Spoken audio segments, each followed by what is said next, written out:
Hello, I'm Mickey Ferris, Executive Director and co-founder of Infant Crisis Services. Thank you for joining us as we come together to help another mother. In 1984, I worked with a group of moms to co-found Infant Crisis Services. We saw the importance of meeting a child's needs and knew there were families right here in Oklahoma that were struggling. Today, we assist over 1,500 babies and toddlers each month, and we're the only formula and diaper pantry able to meet these specific needs in central Oklahoma. Mothers are always special around here at Infant Crisis Services, so as Mother's Day approaches, it just feels right to recognize the love and the power of moms we see every day.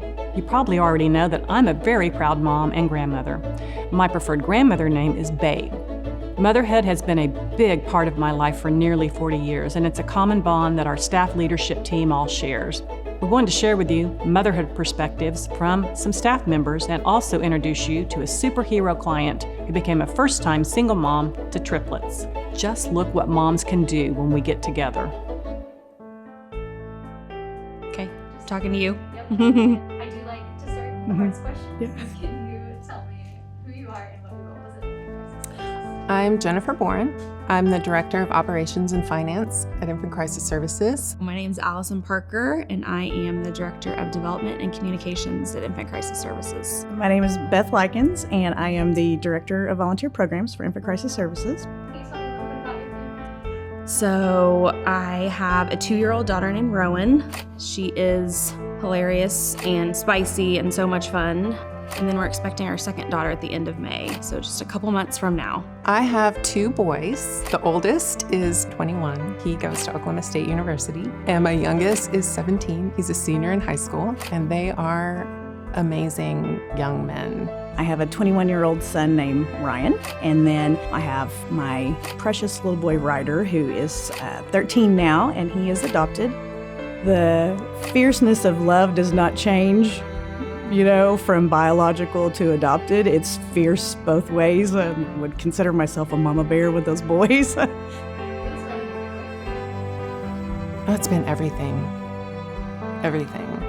Really, motherhood has been the most fulfilling experience of my life. It's hard to be a mom. It's so fulfilling and wonderful, but simultaneously, it's so difficult.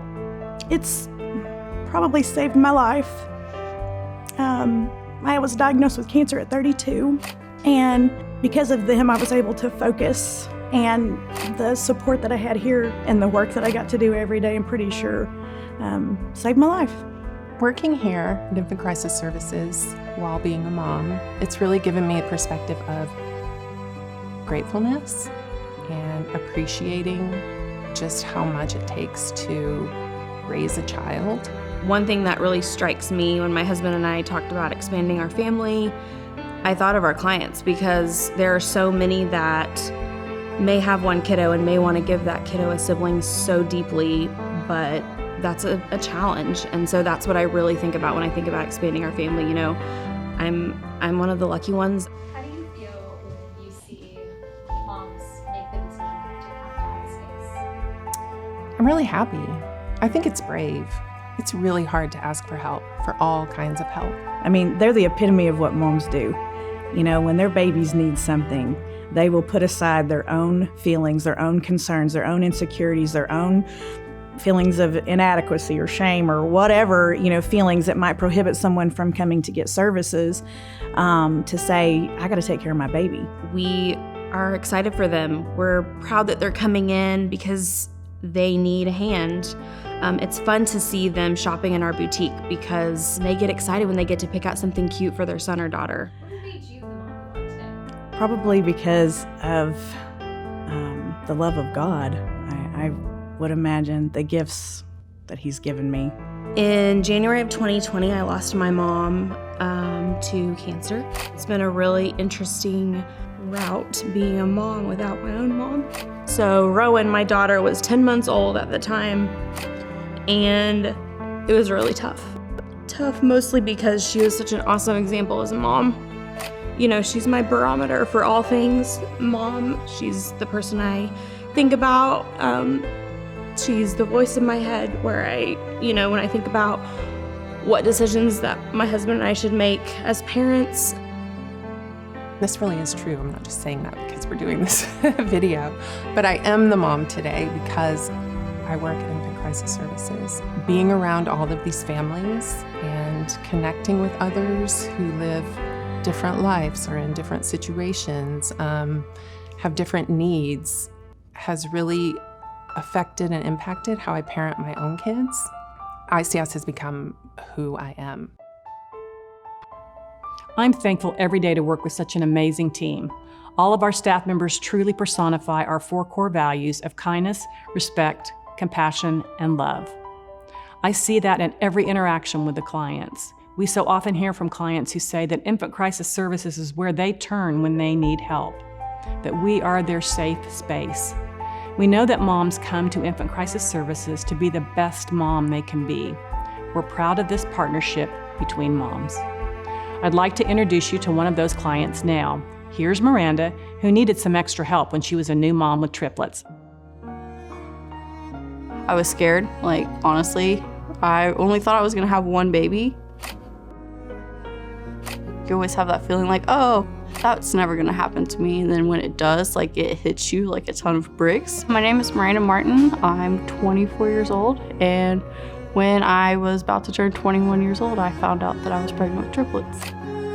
I went into the hospital because I had some spotting, and I remember they had to turn off the ultrasound thing, so I just assumed the worst, that like I was having a miscarriage or whatever, and they came back and she was like, we didn't hear 1 heartbeat, and I was like, oh, okay. They're like, we didn't just hear 2 heartbeats. I was like, okay. And then she was like, we heard 3, and I was like, and sure enough, around 29 weeks is when I had them. I had them at 29 weeks and 4 days. We went out to eat on Valentine's Day, and I kept telling my grandma, I was like, my back hurts, like something doesn't feel right. And she was like, oh, maybe it's because you're sitting too long, like get up and walk around. And little did I know that the whole time Luna was like starting to like push her way out. Like I didn't realize she was crowning already. And we got to Children's around like 9:30ish, and they took me up to the triage, and they went to go do like my exam, and they're like, we can't even do like, you know, an exam because there's a baby right there. And I was like, we'll push her back in, because I was like, I don't want to have them this early. Like I'm not gonna have them this early. And they're like, well, you have to. I was just like so scared. And then just one after another, like 1 minute after each other, they were born. My grandparents came with me, but I was in the delivery room by myself. I'm pretty proud for doing that by myself. I thought I had until 32 weeks because that's when they were going to schedule my C-section. So I thought I still had enough time to get clothing, but I had none. So I was very, very thankful that somebody recommended Infant Crisis so I could come and get clothing for them. I felt really bad that I didn't have anything for them, and I had no money. Like I lived with my grandparents, and like their dad really wasn't in the picture at the time, so it was just like I didn't know what to do with my life because I didn't have a good mom, and like all I wanted to be was a good mom. And it just scared me that I was gonna turn into my mom, but thankfully I haven't. So it was the best thing. Like it was the best birthday present I could have ever gotten, was those 3.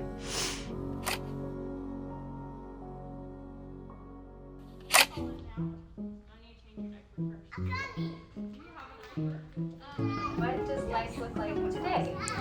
A lot of chaos, but it's like organized chaos in some sense. It's never quiet in my house.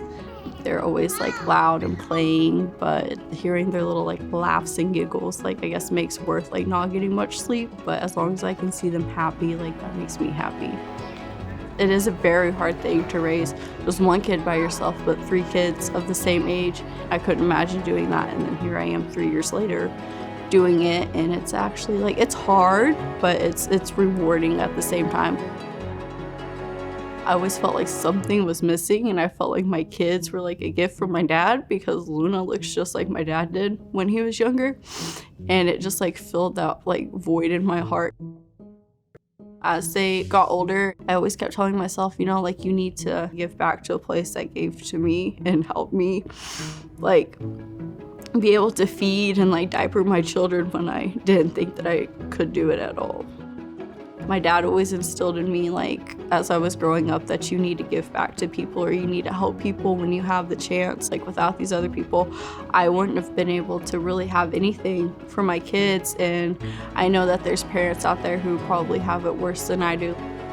You know, you sometimes need that extra help from somebody regardless if you think you can do it on your own. And you just have to realize that sometimes life doesn't work out the way you thought it would.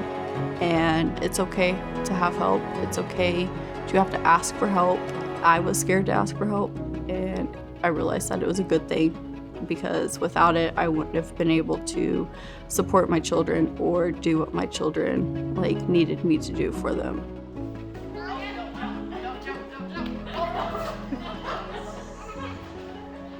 I caught you. I'm glad I caught you.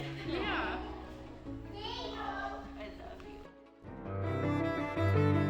Hi, my name is Kay Robinson, and this is my oldest son, Rex. I love babies. I am a career woman, a community volunteer, a former board member of both the Big Board and the Young Professionals Board, and I'm a mom. 6 years ago, I decided to become a single mom by design. I chose to have Rex on my own. I have wanted to be a mom as long as I can remember, and after having Rex, I knew that we weren't done. And so we became a foster family, and now we have our third placement, a bouncy 8-month-old baby boy. When I was first introduced to Infant Crisis Services, I knew right away I would be involved. I love kids, I love babies, I love everything about it, and so Infant Crisis Services was right up my alley.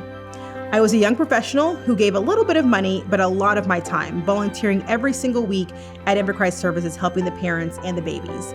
Now, as a mom, with a little more money, but a lot less time to give, I still choose to donate consistently to Infant Crisis Services. I can't imagine the pain, the hurt, honestly, the panic that a parent must feel when they have an emergency need for their child.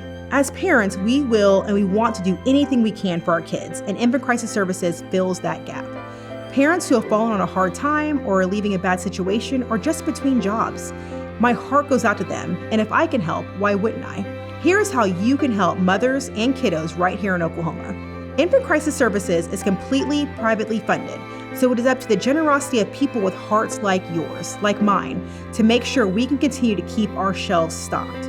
As you consider your experience as a parent, a grandparent, a sibling, aunt, uncle, or simply as an invested member of the community, will you invest in families today by making a contribution to the babies and toddlers of Infant Crisis Services? If you're watching this on Facebook or on YouTube, please click the donation link in the caption right after this video concludes. That will take you to the donation page, and you can make a gift to show your support to the babies of Infant Crisis Services. Remember, all donations up to $5,000 will be matched by Devon Industries. Also, for every $100 that you donate through Mother's Day, you'll be entered to win a Mother's Day gift package, including a pair of diamond earrings from Lewis Jewelers and a year's worth of monthly floral arrangements from New Leaf. We hope you'll join us and you'll make a gift today to support our mission to ensure that no baby goes hungry. We couldn't do what we do without you. On behalf of all of our mothers and babies and me and Rex, thank you.